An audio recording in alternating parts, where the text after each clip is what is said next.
उद्धव ठाकरेंनी मांडलं। सूत्रांनी या संदर्भात माहिती दिली। लोकसभा निवडणुकीनंतर इंडिया आघाडीची एकही बैठक झाली नाही, त्यामुळे इंडिया आघाडीची देश पातळीवरची पुढची रणनीती नेमकी काय हे ठरवण्यासाठी बैठक होणं गरजेचं असल्याचं मत उद्धव ठाकरेंनी मांडलं।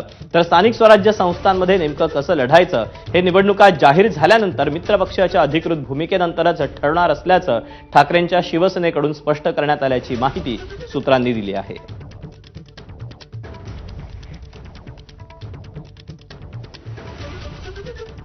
तेव्हा महाविकास आघाडीपेक्षा इंडियाची बैठक ही अत्यंत महत्त्वाची असल्याचं उद्धव ठाकरे यांनी म्हटलेलं आहे।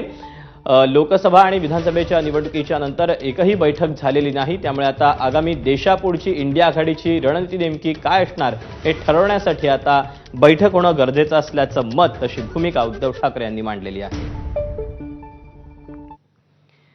एकीकडे राज आणि उद्धव ठाकरे एकाच मंचावर आल्यानं कार्यकर्ते आणि जनतेच्या आशा पल्लवित झाल्यात। मात्र 5 जुलै रोजी एकत्र आलेले ठाकरे बंधूंचे